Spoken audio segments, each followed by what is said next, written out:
Officially mom of two, 7 months postpartum. Life has been very busy. I have a 2-year-old and a 6-month, soon to be 7-month-old. I am here to tell you guys about my birth story. Let's get into it. I gave birth June 14th, 2025. A week before I gave birth, I went into the hospital because I thought I was having contractions.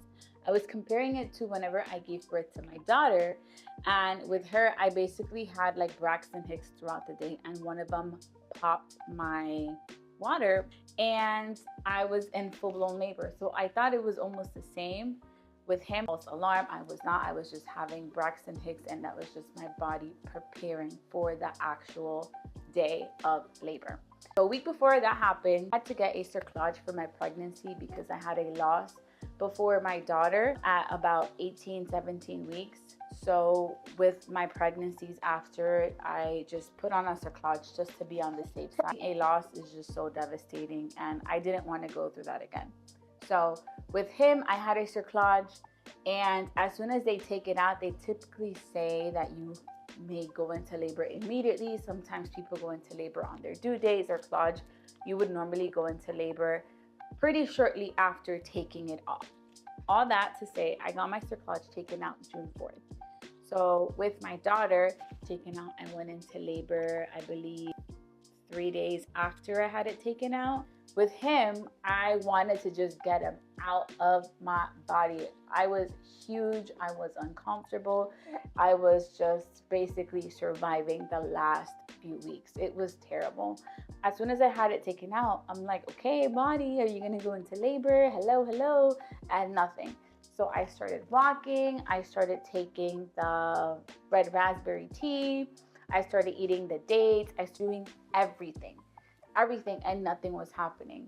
So I just kept walking. I'm like, baby boy, please come when my mom is here, because I need my mom and my husband at my birth. Like, that's just my only ask. Like, I pray to God and I'm like, God, please, I want my mom and my husband there with me. Like, I really need them there with me. Mom came, and there was still no signs I was gonna give birth. I was just having the cramps and not the cramps, I was just having the Braxton Hicks and nothing. And Saturday came, really intense cramps. Like, I was trying to sleep, but they were waking me up. That's how intense they were, and they kept on.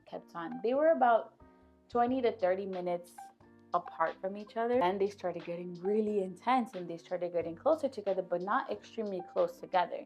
So like around 11 in the morning, I tell my husband, I think we need to go to the hospital just in case, because these cramps are so intense. Like, they hurt so bad. They're about to take me out. So we started getting ready. At this point, the cramps were like 10 minutes apart. They weren't super close. They were just 10 minutes apart, but they were really, really intense. So we get to the hospital. As soon as we get there, I was like 7 centimeters dilated, and my cramps were only 10 minutes apart, which is crazy because they normally say like follow is it like a 5-5-5 or 3-3-3, something like that, where like you get cramps or you get contractions for every 3 minutes. I don't know. But for me, it was completely different. For me, I just had the super intense contractions, and when I got there, I was already 7 centimeters dilated. So from there, it was go time. My labor only lasted like an hour and 30 minutes. Like, I got there like around 12:31, and I gave birth at 3:51, almost 4. Literally was barely there, which was crazy because with my daughter, I was in full-blown labor for like 9.5 hours. So when they say the second time is faster, believe them, because it truly is faster the second time around. Little boy who has been such a blessing to mama and our family. Our family feels complete now. So I am so blessed and so grateful that God was able to bless me with my boy. So there you guys have it, my birth story.